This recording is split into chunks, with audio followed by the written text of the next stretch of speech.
Welcome to the Man United stream. Hope you're doing well. It is Sunday morning and we watched a horrendous game last night against Newcastle away from home. United lost 1-0. We're going to be discussing that and more in today's show, so make sure you stick around, make sure you hit the like button on this video, and if you're not a Man United stream channel subscriber, please hit that subscribe button so you can keep up to date with all the latest Manchester United news and opinions. Okay, so let's kick off today's show with that dismal performance last night against Newcastle at 8 PM kickoff. It was a weird time to kick off the game, I must admit.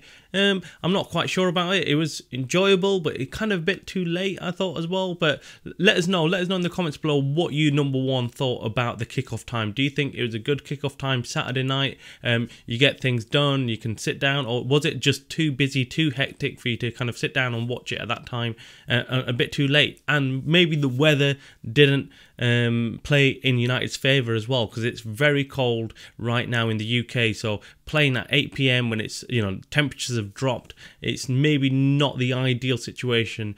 And you could see that some of the United players did not look like they wanted to run last night, but we'll come to that in a minute. But first of all, we heard prior to the game, United could not get onto the flight to Newcastle. From Manchester to Newcastle, the flight was cancelled due to technical difficulties. So what they had to do was jump on a coach and drive up all the way to Newcastle.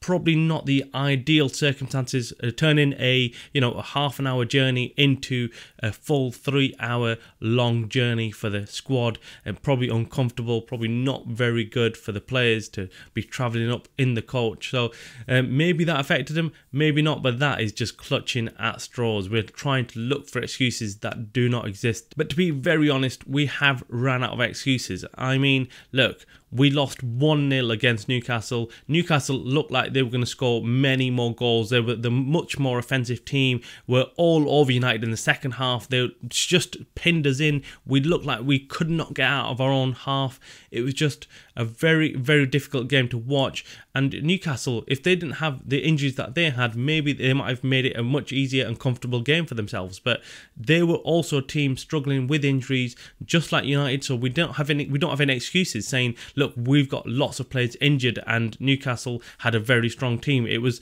I'd say, equal footing in terms of injuries. Both teams had some key players out and we didn't even look like we were going to score. I'll be honest with you, all through the game, I watched the game and it didn't look like we were anywhere near Newcastle's goal, and we didn't even threaten enough. We maybe had a short spell right near the end of the game, but it was too late by then. It was too late. Going for a goal to get a draw wasn't enough. We needed to put Newcastle on the back foot, and we did not do that.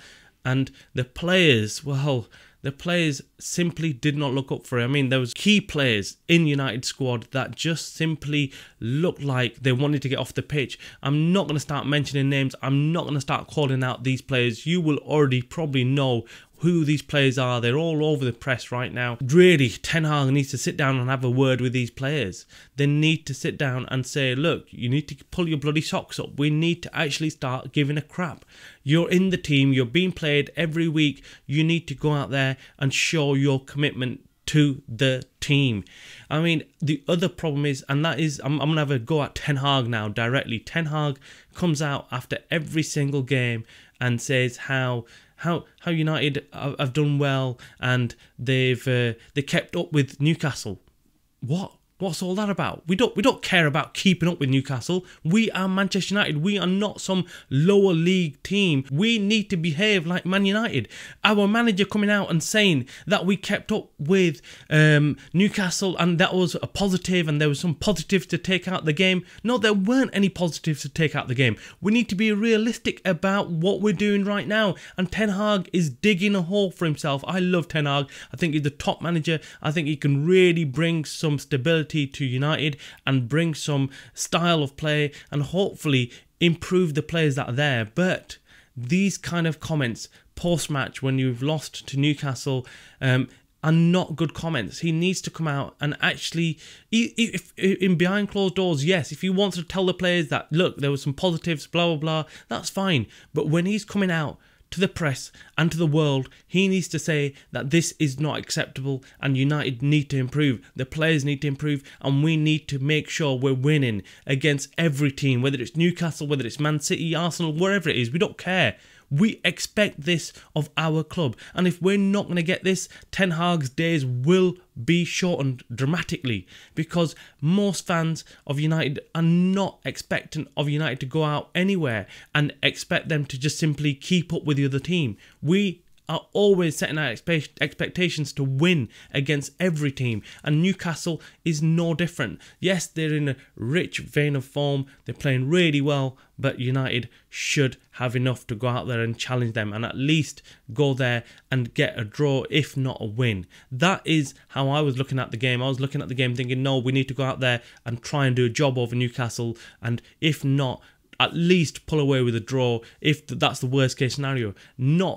Not just get played off the park. It was played off the park. They just looked too comfortable, Newcastle did, against this United team. There was no pressing from United. There was no aggression from United. Newcastle were aggressive, pressing every touch of the ball by United. It was just horrendous to watch as a United fan, because you're there thinking, we're not going to score. We're not going to get anything out of this game. And we do not even look like we're going to threaten their goals. Onana looked very nervous. We saw that. I mean, he had a decent performance, but you could see that the pressure is getting to him. And then well, look, Newcastle are an example of a team that have got new ownership, and they've made a huge difference to that Newcastle team. And when I hear Man United fans saying it's got nothing to do with the ownership, it's got nothing to do with the Glazers, United, the way they're playing is what they're playing on the pitch, and it's down to the players and down to the manager, and nothing to do with the Glazers, I point you to Newcastle. Newcastle were a team that were rubbish. Under Mike Ashley, the owner, the Newcastle were doing nothing. Absolutely nothing. And then suddenly they get new owners, a decent owner, willing to invest in the club, and gone out there and strategically started buying players, and look at what has happened to Newcastle. So for those people who come out and say, well, shit, Yassin might not have been good, he wouldn't have done anything for the club, and Jim Ratcliffe might be the perfect owner, might not be, but the Glazers are not the issue. The Glazers are not the key problem. I point you to Newcastle. I was thinking about this whilst I was watching the game, thinking, wow, Newcastle, look at what's happened. What's the difference with Newcastle right now from when it was under Mike Ashley? Nothing, apart from the owners. They've come in and put in a new ethos, put in a new culture at the club, and expect more, and they've brought in a manager who you wouldn't say is the best in class, but he's a decent manager, Eddie Howe, and he's sorted that Newcastle team out. But he's got the backing of the owners. The owners know where they're going with the club, and they're developing a culture at Newcastle. Man United have gone backwards under the Glazers, and now whether this 25% takeover with Sir Jim Ratcliffe is going to be enough, I don't think so. I don't think he'll have enough control to go and change the full culture at United. We'll only wait and see. Make sure you hit the like button on this video. Make sure you subscribe. You're watching the Man United Stream channel by the fans, for the fans.